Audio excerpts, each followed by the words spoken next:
Muito bem-vindos a mais um episódio do podcast Elas em Alta. Vozes que inspiram, histórias que conectam. Meu nome é Larissa Souza, sou psicóloga e aqui eu trago histórias e assuntos diversos de mulheres incríveis e maravilhosas para poderem te inspirar. Quero agradecer o Ateliê de Cacho. Aqui estamos no espaço do Ateliê de Cachos. Olha que espaço mais lindo. Fiquei encantada quando a gente começou a ajustar aqui para a gente fazer as gravações. Então estamos aqui diretamente da nossa patrocinadora Ateliê de Cachos, sempre deixando meus cabelos impecáveis e brilhosos, com diversos profissionais incríveis especializados para os seus cachinhos. Então você que tem seu cabelo cacheado ou quer aprender a cuidar dos seus cachinhos, vem até aqui e converse com elas que elas explicam certinho como pode estar funcionando os cremes para os seus cabelos. Elas ficam localizadas na rua Timóteo, número 81, no aeroporto, e fazem entregas dos produtos que elas vendem aqui no ateliê. Agradecer também a loja Aromata. A Aromata é sempre presente no nosso podcast de formas de aromas, de cheiros sempre deliciosos.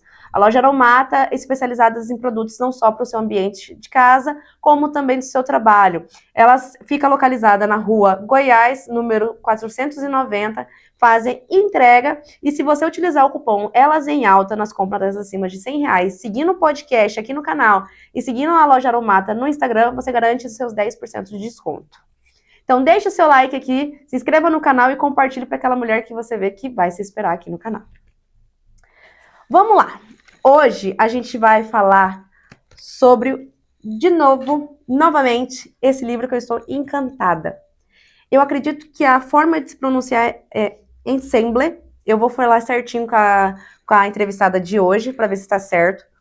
E é um livro que ele é um projeto filantrópico em prol da Casa do Caminho. Então, ou seja, 100% do royalties arrecadados serão destinados à Casa do Caminho, que é a instituição que apoia as crianças em situação de vulnerabilidade.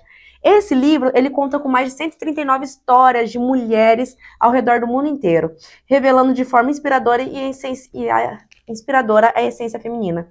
Então, hoje, eu quis chamar ela, que é psicóloga, perita judicial e mestranda em educação, para contar um pouquinho sobre o capítulo que ela escreveu. Então, vem para cá, Priscila. Seja muito bem-vinda. Obrigada. Tudo bom?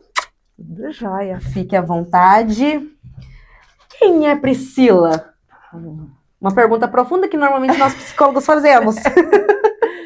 Bem, eu sou casada, eu tenho 3 filhos, oficialmente sogra, minha filha do meio casou, tem um mês. Parabéns! E eu sou psicóloga, eu sou bacharel em Direito, e a minha trajetória profissional, ela teve várias mudanças, eu acompanhando a profissão do meu marido, ele é funcionário público, que para cada promoção mudava de cidade. Então nisso eu mudava também eu me reinventava a cada cidade, né? Trabalhei em prefeitura, APAE, universidade. Teve um período que eu não trabalhei. Aí quando a gente voltou para Londrina, eu fiz direito. Direito, conhecia psicologia jurídica. E hoje eu trabalho como perita, como assistente técnica e como perita em várias da família e da infância e juventude. Então eu acho que, assim, eu sou uma pessoa que eu não tenho medo de reinventar, quer dizer, medo eu tenho sim, viu? Eu tenho medo sim, mas eu não deixo esse medo me paralisar. Perfeito. Então eu tô sempre em movimento. Eu falei isso para uma amiga hoje, que eu falei, o medo sempre vai existir. A gente tem que ir com ele mesmo, né? Porque tentar um novo é sempre... Eu gosto de tentar um novo. Eu gosto dessa ânsia de ver algo novo, não sei você, mas esse novo surpreende a gente, né? Olha, eu tenho até como uma meta minha, que todo ano eu tenho que fazer alguma coisa nova, que eu nunca fiz na vida. Olha! Então, para aprender, para dar esse movimento, né? Então, isso assim, há muitos anos eu faço isso. Então, a cada ano eu tenho que ir ali no pico agudo, subir, uma coisa assim que foi um desafio assim tremendo. Aí, quando eu estava correndo, foi aumentando a quilometragem até chegar numa maratona. Então, é sempre uma coisa que eu nunca fiz na vida, um desafio. Admirável! Eu vi que você escreveu no livro que é maratonista, eu falei, gente, que incrível! Eu faço meus 10 km assim, gosto, mas assim, quem faz maratona eu acho incrível. Não, mas É a constância. É a constância, É a 100%. constância, é. Quantos quilômetros você já fez? No máximo foi os 42 da maratona. Que incrível! Não passei disso, não. Mulher, nossa, incrível! Você continua correndo? Continuo. É outra coisa, né? Eu falo que o gostoso. esporte, principalmente corrida... Natação, gás. eu gosto também de natação. Eu acho que o esporte ele ajuda muito com a saúde, né? Também. Né? É a soma, né? Os dois, não tem como. E aí você falou que sempre tenta, todo ano você faz algo novo, você se desafia. Uhum. E como surgiu então o convite para escrever o livro? Como que é a pronúncia do livro? Ensemble, em francês, é juntas. Ah, eu tava tentando falar inglês ali. Falei inglês, não tá dando. Uma das autoras, ela morou muito tempo na França e depois também nos Estados Unidos. E eu acabei encontrando com ela aqui em Londrina. E ela me perguntou o que eu tinha feito e tal. Eu contei do caminho. Passado um tempo, ela com uma rede de mulheres, resolveram escrever histórias. Uhum. Histórias que tinham passado e cada uma estava convidando outra para participar. Aí a Natasha Caiado Ribeiro, ela pediu para eu colocar no papel, né, o que eu tinha contado para ela. Olha! Gente, eu juro que eu tô muito curiosa para conhecer a Natasha. Tô muito curiosa. É uma pessoa fantástica. Olha, eu lendo até o capítulo dela, eu falei, gente, eu preciso conhecer a Natasha. Eu tava falando até pra Janaína, que me apresentou a vocês e o projeto. E eu falei, gente, eu tô encantada. Porque eu falei assim pra Janaína, eu falei, Jan, o meu podcast tem muito a ver com o que vocês querem passar com o livro. Tem tudo a ver do livro com... Quando eu assisti, né, as histórias aqui do podcast, a sua história, eu falei, é o livro. Porque são histórias que inspiram outras mulheres. Né? São histórias completamente diferentes, né? São realidades diferentes, mas que para alguém vai ser atingido. De alguma forma vai ser atingido. Eu achei que tinha tudo a ver com o programa todo. Não, e eu falei, vamos entrevistar o máximo de pessoas de Londrina, por favor, quero conhecer. Semana retrasada, né, eu acho, a gente entrevistou a Karen, a gente entrevistou a Rosângela. Então, assim, a gente tá organizando para entrevistar também a psiquiatra, a Zuleika. Então, assim, estamos organizando, que eu falei, gente, eu preciso entrevistar e conhecer essas mulheres, porque eu quero falar sobre as histórias dela. E aí, o que você escreveu no livro me tocou muito, porque você fala sobre a perca do seu pai, em um momento muito difícil, muito doloroso, que é o luto, né?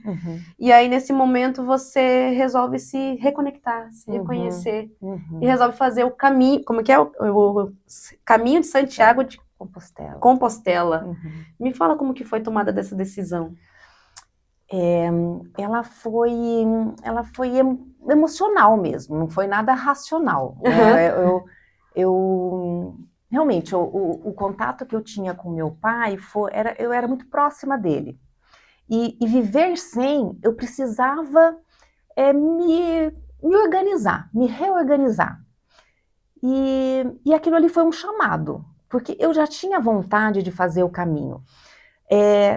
Há 10 anos, eu fui fazer uma maratona em Nova York, que é uma super gostosa. E na hora de pegar o kit, tem uma feira. É uma feira, assim, é maravilhosa, né? E tinha lá uma lojinha lá vendendo mochilas, coisas de acampamento. Eu comprei. Eu falei, eu vou fazer o caminho. Só que ficou guardada essa mochila há 10 anos. Nossa! Porque a gente nunca acha um tempo, nunca acha um momento certo. A gente sempre espera o momento perfeito, né? Que nunca não vai existir. Exatamente. E daí eu perdi o meu pai, veio a pandemia, eu falei assim, esse é o momento. É o momento não é nem de caminhar para frente, não só caminhar para frente, mas caminhar para dentro também. Então eu acabei... E eu sabia que eu tinha que fazer isso sozinha. Então, e é isso, você fez sozinha. Eu achei incrível. Você já tinha conhecido? Foi a primeira vez de tudo, assim? O país que você já conhecia? Nada. Não conhecia o país. Olha. Não, era uma época, como estava retomando por causa da pandemia, e também era começo de inverno, o caminho tinha pouca gente. E com as restrições, estavam começando a abrir, assim... tinha algumas coisas que antes da pandemia existia, que deixou de existir, que era o compartilhamento de mesas, por exemplo. Então, realmente estava mais tudo mais afastado. Então, eu fiquei mais sozinha ainda. E eu vi que você falou ainda que você não estava nem momento de temporada de turista também. Então, tudo sozinho. De chegar, assim, momentos de olhar para frente, para trás, você não via ninguém. Meu Deus! E como que foi, assim, o momento que você anuncia para sua família que você vai fazer? Como que foi a reação deles? Do meu núcleo próximo, me incentivaram muito, porque sabiam que para isso ia ser muito legal pro momento que eu estava passando. Para outras pessoas que eu contava, eu achava muito interessante, que perguntava assim, mas você não tem medo? E aquela pergunta ficou assim, você não tem medo? Mas não tem... Eu falei assim, mas medo do quê? Né? Então, às vezes a gente tem a vontade e coloca o medo na gente, mas eu falei assim, olha, medo eu tenho, mas eu vou. Que incrível essa frase! Que incrível! Isso inspira. A gente tem que ser mais assim, o medo sempre vai existir.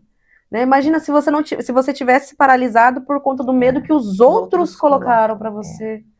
Você não teria tido essa experiência. E realmente, às vezes a gente carrega um receio que às vezes a gente não sabe se é real ou é imaginário, né? Um medo que não. Então, assim, é mulher, tá sozinha, porque a gente, aqui no Brasil, a gente escuta, vivencia histórias cotidianamente. Na Europa, e no caminho em especial, porque no caminho há uma proteção muito grande com os peregrinos. Eles protegem mesmo porque para eles é muito importante a existência de peregrinos ali, até por subsistência de algumas comunidades, né? E então tem uma proteção muito grande, né? Não tem os templários de antigamente, que da época da Idade Média, por exemplo, que cuidavam que na época era um caminho católico, protegia os peregrinos.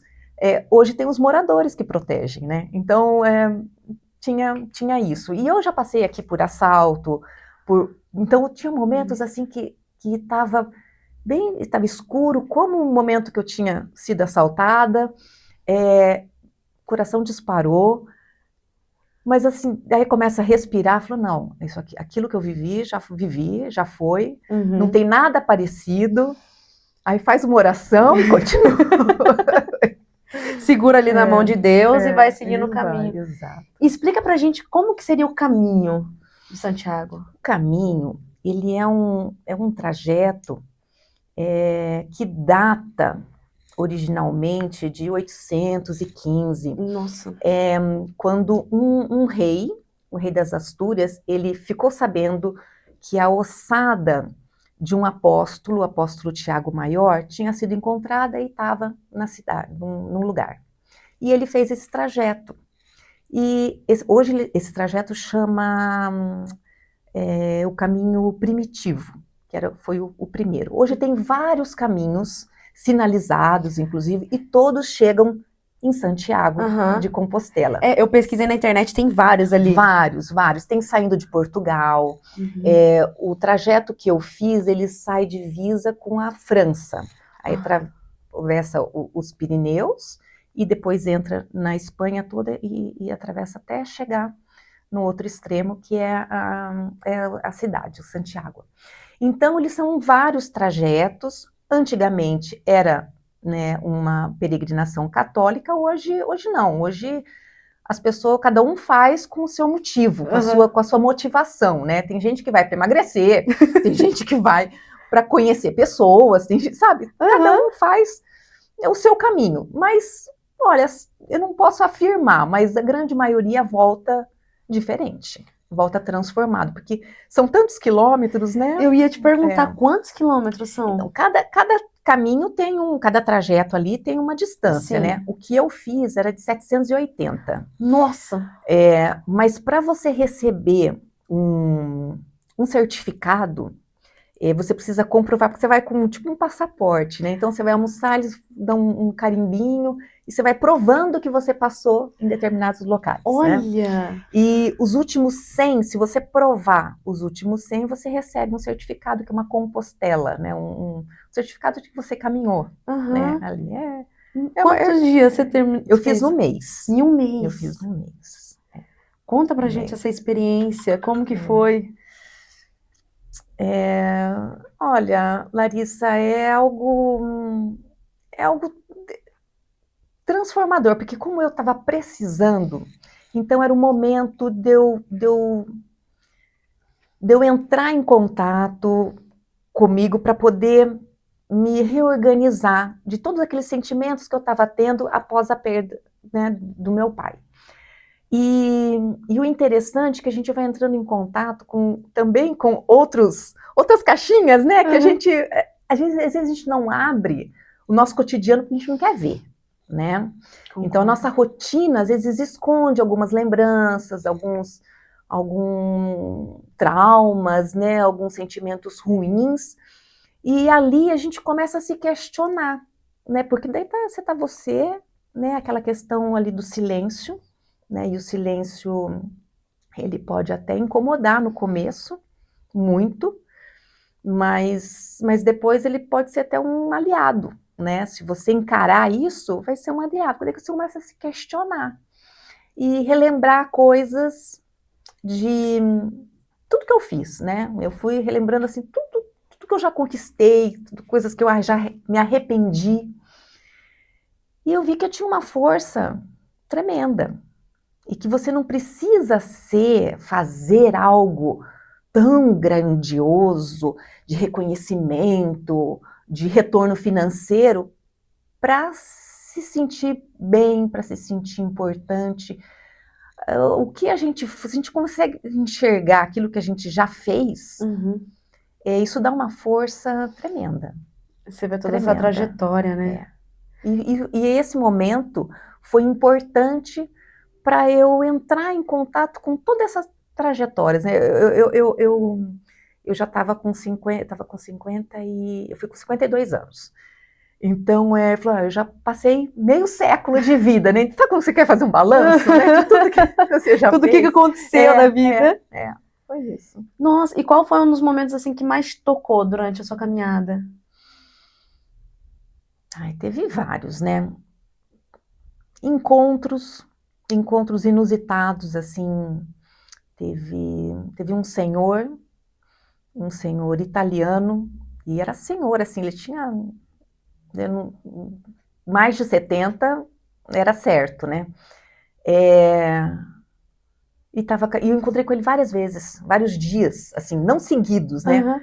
Mas cada vez que a gente se encontrava, né, a gente fazia uma festa, porque estava tão sozinho, ele também, eu também. Então, quando a gente se encontrava, conversava um pouquinho e depois cada um seguia seu caminho. É aquela proximidade, tipo, tamo junto. Tamo junto, então, a presença, né, como você tá sozinho e não tá ao mesmo tempo, né? Isso. O que eu achei, assim, né, interessante, pequenos gestos que impressionam, e de gente que você nunca viu e nem vai ver mais, né? Os pequenos detalhes, como as pessoas te tratam. E além de observar também como eles vivem, né? Assim, a gente passava por meio de vilarejos, mas vilarejos assim, pequenininho, que não tem, é uma comunidade. Aí eu passava e falei assim, gente, mas... Daí até uma hora, como eu estava almoçando, eu acabei perguntando, né, se tem ônibus. Não, tem horário certo. Então, e loja aqui não tem. Não, se tiver, ou é 50 quilômetros para trás, ou 60 para frente. Misericórdia! Então, assim, e como eles precisam ter uma comunidade bem efetiva, né, de um ajudar o outro, aquilo me mexeu bastante comigo. O quanto não é questão do financeiro ali, tudo, como a gente vê os luxos, né? E como a gente começa a dar valor mais ainda. Isso é fundamental. Que incrível, que experiência incrível. E o que tipo de medo? Chegou algum tipo de medo te acompanhar? Qual o medo? Ó, medo real, olha, tanto medo real como imaginário, a gente, né, sim, é um medo de me perder, embora tenha lá as flechinhas, de tempo em Ah, tempo, tem tem. são flechinhas amarelas, ou concha, uma concha onde os raios, porque todos os raios levam aquela Uhum. cidade. Então, é sinalizado de tempo em tempo, mas mesmo assim dava, ai, será que eu estou caminhando no lugar certo, né? A insegurança ali. Insegurança, né? Medo de me machucar, né? De fazer uma bolha, sei lá, de me cair, de me machucar mesmo. O que eu vou fazer, né? O que vai acontecer comigo? Bolha, eu tive bolha, sim. Aí tem que parar um pouquinho. Tive que usar um chinelo, né? Não usar o tênis até melhorar a bolha. Medo. Aí alguns medos imaginários também. Você chegou a pensar em desistir? Não, desisti não. No começo a gente xinga um pouquinho, né? Falei, o que eu tô fazendo aqui? Igual a prova de corrida, né?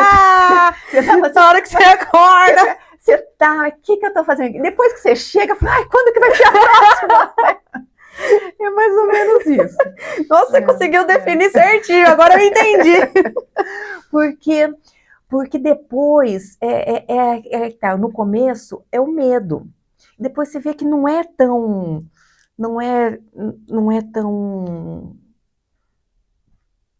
tão difícil assim, não é tão perigoso assim, começa a ver prazer, você começa a já ambientar, né? Você começa a já ambientar, aquilo já começa a pertencer àquilo ali, né? E quando você se pertence, aí você já se torna mais relaxa leve. mais, Principalmente quando você vai encontrando o senhor toda vez. E chega no final, já sabendo que é o final, e isso não foi só comigo, depois conversando com outras pessoas, a sensação era a mesma, você começa a diminuir o passo. Você não quer terminar. Porque você vai gostando do processo, você vai gostando e você quer continuar lendo, né? E o que te fez, assim, te deu força, né, para continuar seguindo? Olha, oração. Essa vontade profunda mesmo que eu tinha eu tinha como uma missão. Eu queria, né, saber o que ia dar, né? Quem que eu ia encontrar, né? Eu falo que as pessoas que sempre passam na nossa vida, independente se é para ficar ou se não é para focar, elas sempre trazem ensinamentos pra gente, né? E elas trouxeram para você. Bastante. E você menciona no livro sobre que o silêncio te trouxe várias respostas. Como foi esse movimento para você, esse momento de que o silêncio te trouxe as respostas que você precisava? Como eu te falei, no comecinho ele incomodou um bocado, né? Mas depois eu achei que ele acabou sendo meu aliado, porque eu batia papo comigo mesmo, né? Eu ia lá, não tinha ninguém mesmo, não tinha ninguém do lado, né? Podia ouvir, né? E daí a gente vai pesando e tirando algumas coisas que incomodam. Começa a questionar alguns valores. Aí eu comecei a questionar valores, né? O que eu queria para a minha vida dali em diante, né? Tinha perdido meu pai, e agora, né? Como é que vai ser na minha vida? E isso acabou estendendo para amizade, para família, para trabalho, para tudo que eu fazia, né? E eu comecei a pesar alguns valores. E nessa de pesar, não é só a mochila que pesa, porque o caminho, Larissa, ele é uma metáfora do começo ao fim, com a vida. Ele é de tudo, né?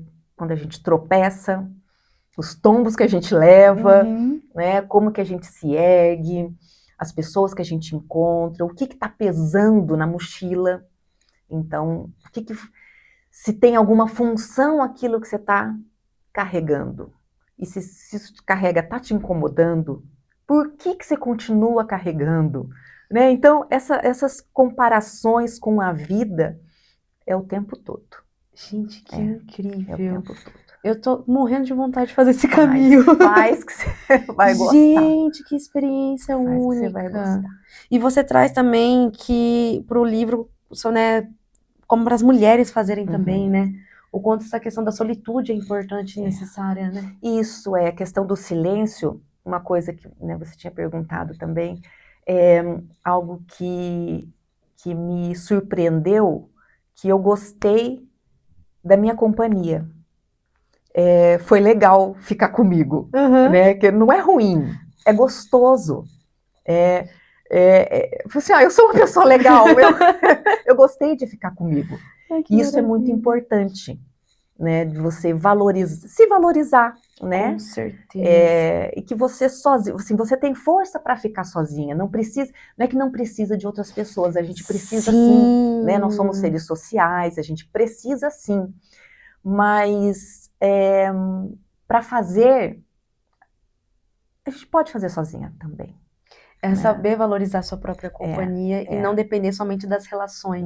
Exato. Quando eu estava até conversando com uma paciente esses dias e eu falei que muitas mulheres que eu já atendi, quando chegam dentro da clínica, quando terminam a relação, não sabem quem elas são. Porque vive para a relação, vive para o outro e se perde. E esse momento de solitude, ter um momento a sós consigo mesma, é para você se reconhecer como você fez, se reconectar e saber que você é legal pra caramba. E que você pode se virar sozinha, fazer suas coisas e ter seus momentos sozinha. Que delícia! Eu tô encantada! Nossa, eu tô muito... Eu fui lendo o capítulo, eu falei, gente, que experiência incrível! E a visão que você foi trazendo no livro, eu falei, é isso! E eu só chegava... Tanto que o livro eu grifei ali, eu falei, é isso! Mas olha, se tiver oportunidade, faça. Não, eu adorei, eu já quero pesquisar, porque é isso. Por mais que eu tenha um pouco de medo ali, mas a gente tem que ir com medo, como eu falei anteriormente, pra gente vivenciar. E eu quero saber como que você saiu, finalizou o caminho e tudo mais, o que você leva hoje como psicóloga para você, para o seu trabalho, aprendizagem? Paciência, o tempo de cada um, né? Porque no caminho a gente não pode fazer com pressa, né? E o processo também emocional, ele não é rápido, né? Cada um tem um tempo. A bolha do pé de cada um também a bolha emocional. Sim. Ela tem que ser tratada com respeito, né? Com calma. Cada um no seu tempo, é diferente, a reação de cada um é diferente, né? Então eu acho que isso me ajudou bastante. Eu acho que eu carrego isso para os atendimentos que eu faço, da escuta, de estar presente, né? Porque o meu trabalho como perita judicial, ele é diferente da psicoterapia, é que você não acompanha, né? Mas ali é muito importante a escuta e a presença.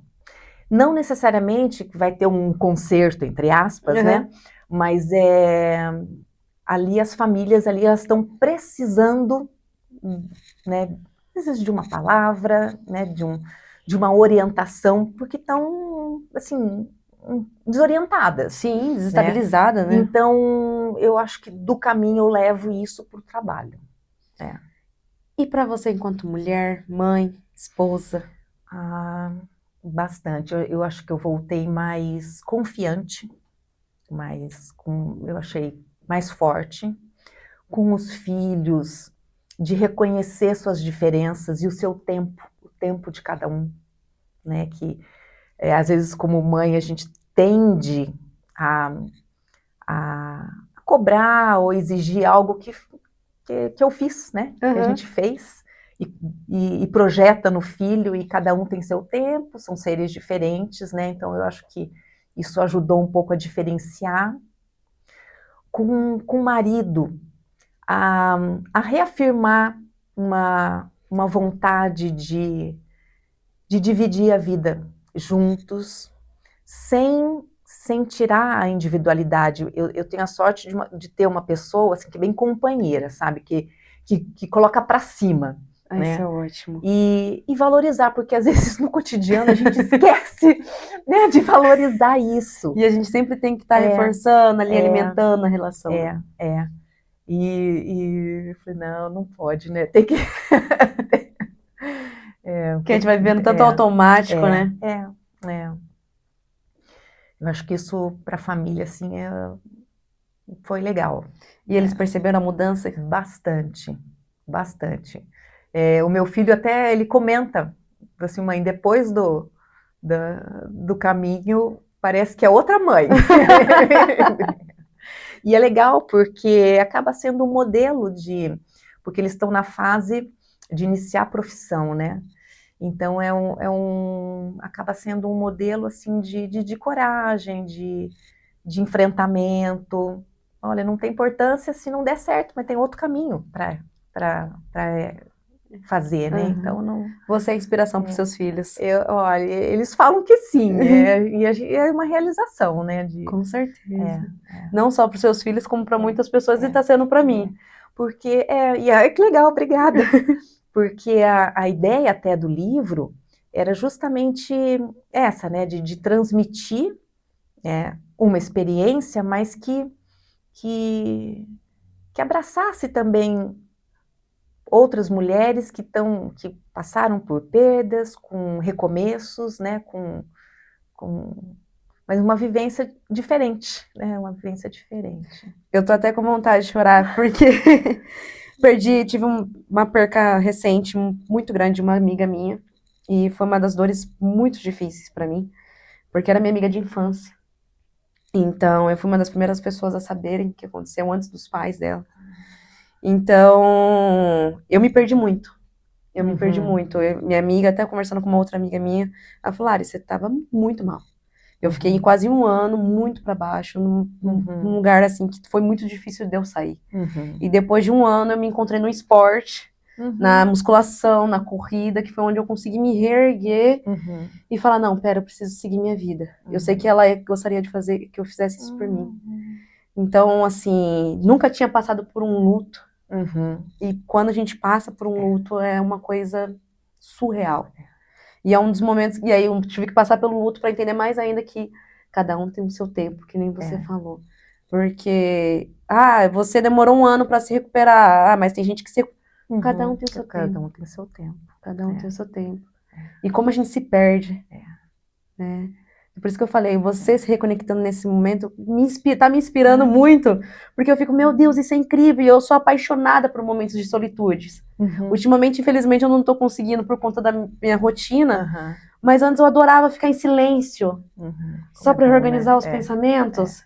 E, gente, eu priorizo tanto o silêncio, sou apaixonada pelo silêncio. Muito bom. No momento que eu corro, por mais que às vezes eu tô com música no ouvido, minha mente tá aqui, ó, 24/48. Eu fico, rapaz, não tô dando conta. Mas isso é maravilhoso. É maravilhoso. E no livro você traz também sobre deixar para trás o que pesa. Como que a gente pode estar fazendo isso na prática? Eu penso que aos poucos, né? Primeiro identificando o que pesa na tua vida, né? O que está pesando? É expectativa? É medo? É cobrança? É vínculo? Né? E depois que identifica, eu penso que aí já vê qual é o valor que isso tem na tua vida, né? E depois ter a coragem, né? Qual que é a função que isso está tendo na tua vida, que jeito que está atrapalhando. E depois a coragem e a gentileza também, a delicadeza ali de ir largando. Né? Isso pode ser tanto imaginar uma situação real, concreta, como fictícia, assim, figurativa, assim, né? E como na mochila, né? Você tem algo que você está carregando, mas carregando uma jaqueta pesada, sendo que está verão, né? E você carregando, machucando o teu ombro, tudo. Obrigada, jaqueta. Fez a função no frio, mas agora não. E ter a coragem de largar. Assim como relacionamentos que não te faz bem. Né? Pesa isso, identificou, é isso. Qual é a função que essa pessoa está tendo na minha vida? O que ela tá me puxando, né? Erguendo? Não, tá colocando. Então, vamos afastar, né? E respeitando o seu momento, né? E respeitando o seu momento. Para finalizar, o podcast chama Elas em Alta, porque a gente acredita no poder das mulheres no mundo inteiro, a mover o mundo. E eu queria que você deixasse uma mensagem para as mulheres que estão nos ouvindo, que sonham em fazer algo por si, fazer algo novo, mas sentem medo de tentarem. Olha, Larissa, eu falaria aqui o medo a gente sempre vai ter. Aliás, ele é importantíssimo para nossa sobrevivência, né? Uhum. Mas não dá para esperar um momento certo, um momento ideal, porque nem esperar algumas respostas, porque isso pode ser que não chegue o momento ideal, que não chegue essas respostas que tanto você acha que está esperando para ser o momento certo, para estar preparada para enfrentar. Não, encara. Encara, vai com o medo mesmo, né? E daí a chance de você descobrir que sozinha você nunca teve, porque a sua força, você vai entrar em contato com uma força que ela sempre teve ali. E ela vai crescer quando a gente olha para ela. Então vá. Né? Tem um sonho? Vá. Não espera momento adequado, porque esse momento pode ser que ele não chegue. A chance é grande, né? Porque a gente tem que fazer o momento, né? Exatamente, Então, a gente pode deixar uma oportunidade grandiosa passar. Eu amei te conhecer. Foi um prazer te conhecer, foi um prazer te entrevistar. Obrigada por aceitar o convite. Obrigada mesmo. Você quer deixar suas redes sociais para as pessoas te seguirem no Instagram? Você tem um Instagram para o pessoal te acompanhar? Priscila.belucci.ticianelli no Instagram. Eu vou deixar aqui na descrição. Muito obrigada para quem assistiu até agora. Até um próximo episódio. Tchau, tchau.